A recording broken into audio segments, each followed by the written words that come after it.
Expected to carry out a rescue operation this morning at the Gloria coal mine in Middelburg. More than 20 people are believed to have been trapped underground. Now, earlier we spoke to a reporter, Kunene, who's on the scene for us, and apparently there's been some development. So let's go back to Spapile.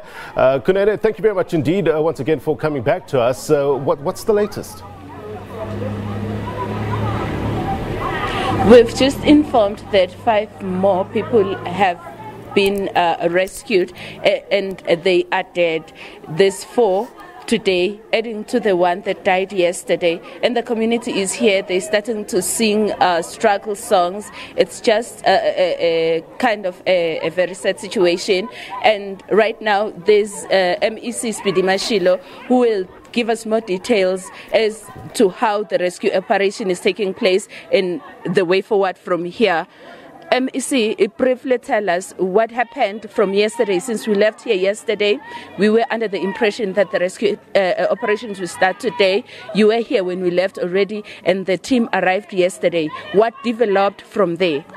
Well, thanks very much, and our condolences on behalf of government of Mpumalanga. Well, yesterday the process began. Indeed, they managed to rescue about 3 people. We are told the other person passed on. The other ones, they were rescued this morning around 1:30, almost 4 of them. Unfortunately, they all died, 4 of them.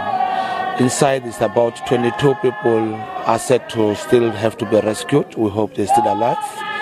And we have now designed a plan, which is not an easy plan because inside all the cables of electricity have been cut off by this illegal cable theft that create no oxygen, and therefore it's difficult for our rescue team to come in. They've designed a good plan, and we are bringing more machines so that they can pump in oxygen sufficiently. They can connect other cables because this mine is disused, so that our rescue team cannot be at risk as well. They can go in.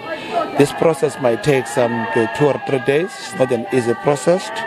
And want to appeal our community to become, as to say outside, these are not necessarily the community but the workers that have been working in this particular mine. We have spoken to the community yesterday, the relative, the next of kin of everybody, that they must become until we can do all our best to rescue these people. We are not even sure that 22 is the correct number. Could be less, could be more. We'll verify it when all our teams went inside the shaft and check everywhere to confirm what is the total number. At the moment, we can only indicate what we have been told by the families, and they give us the name. About 22 names have been registered. Thank you very much. MEC, moving on from here, what are we going to see? When will the rescue team go in again? Well, they will be going in this afternoon. They took a short rest. And as I said, we are bringing in those big machine, the engines, to assist this area. So the sooner they've cleared that, our rescue team, they will be able to go in. They have not slept, and we must sympathize with them and want to appreciate for these men and women that have been here throughout the night. Okay, let me just push you maybe a little out of your comfort zone. We are seeing similar things in our local mines. Lily Mine, for instance, we still have people underground. This mine here, last year other miners, they were illegal miners of course, died underground. What makes Mpumalanga a fertile place for this kind of tragedies? Well, it's unfortunate in Mpumalanga there are a number of mines. In particular, this one is because it's been put under the BRP, which is the Business Rescue Practitioners. We have insisted that tomorrow we need to have the meeting with the minister as a province, the BRP, so that we can find how best can get this mine operate. From where we sit as a province, this is a matter that the national DMR is responsible, and I think they're doing their best. But we believe it's not sufficient enough, and we want to be part of this process so that we can go out of this problem that we are indicating to ourselves. Okay, thank you, MEC, for your time.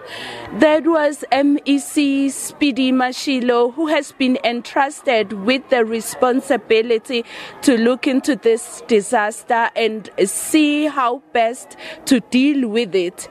Back to you, studio. Pipila, I just want to clarify some of the figures that you gave us. Did you say, just to confirm, that you said the 5 people that were pulled out from the mine are deceased? 4 people were pulled out of the mine. They are all dead. And then there's one that died yesterday among the 2 that were pulled out yesterday. So it's a total number of 5 people that are dead. Okay. And what we know is that 22 people, the MEC that you spoke to said that they might be wrong in terms of the exact number, but 22 people, they have names of 22 people that were underground. Yes, the families, according to the MEC and everyone at the mine, they say they were given 22 names of people that went underground. And those are the names that they are holding on to. They're not sure of the number, whether it's going to be 22 exactly or less or more. But what they have is 22 names. They are going with that. But right now, I also have the business rescue practitioner, Mike Elliott, who will tell us exactly how we got to where we are. Mike, tell us, earlier you alluded to the fact that it's a syndicate operating here, that they are stealing the copper cables. What's happening? Why is the mine in this state? You're absolutely correct. I did allude to the fact that it's a syndicate that is stealing copper cables. They are not illegal miners, they're thieves. These people cut the main power supply to the mine, so the whole mine was dead. They work in relay shifts. There's 20 at a time that go underground and cut up the cables that supply the mine with power. They have also cut up all the transformers that supply the ventilation fans with power. There's no air underground, and the accumulation of methane gas in the mine caused an explosion on Monday afternoon. The community told us, they informed us by WhatsApp, that there were 22 of their comrades that were missing, and we set up the rescue operations to go and recover the people. In the meantime, some of the community ran down the shaft. They bypassed the police, they bypassed our security, they went down the shaft, and unfortunately 5 of them have passed on. Our rescue program from now on, we cannot send the proto teams to recover any more bodies. It's too far for the oxygen sets that they use to work. So what we're doing is we're organizing independent power from Eskom. We've ordered and bought cables. We are borrowing a transformer from Optimum. It's going to take us between 4 and 5 days to set everything up, establish power on the mine, establish fresh air underground, and to go and test and make sure that it's safe for us to go and recover the bodies that are underground. Okay, the mine is under business rescue. How far is that process? Workers are complaining that they've been paid since October, and they're so looking forward to getting their jobs back. That is correct. The mine is under business rescue, and there is no money to pay the employees. The employees have not been paid since October.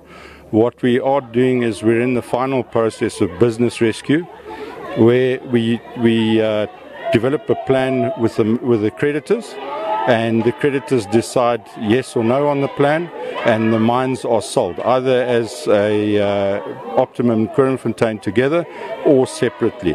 That process has been hampered by court cases at this point in time, but the business rescue practitioners have to work through the court cases before the sale can actually take place, and the people in the sale process can be paid. Okay, right now you complaining about money. There's no money to do the other part, which is reopening the mine. But where are we getting the funding to carry out the rescue operation? Is the government chipping in any way? The government is not chipping in at this point in time. However, what we're doing is we have slurry ponds, old slurry ponds. We're digging out the slurry and we're selling that to generate funds to secure the mine and to pay Eskom. Because if we don't pay Eskom, they switch the power off and the problem becomes worse. Okay, thank you, Mike, for your time. We will talk to you later to give us more information on that front. That was Mike Elliott, who is part of the people that are trying to rescue the mine and bring it back to its glory days, bring it back to its operational days. He is complaining that there's a syndicate that is operating here that is stealing the copper cables, so the mine cannot operate. It is difficult, back to your question, Blaine, that you asked earlier, to get oxygen in there. He said himself that there's methane gas in there. It's not safe for anybody to go in there now. Now, the MEC said the rescue team is expected to start operating again this afternoon. He is giving Mike Elliott is giving this operation, the rescue mission, 3 to 5 days to complete, because they must still ask for electricity from Eskom. They are selling whatever they were getting from underground just to get funds to fund this operation. Breaking news on the agenda: 5 people confirmed dead at the mine. We really appreciate your reporting there, SABC.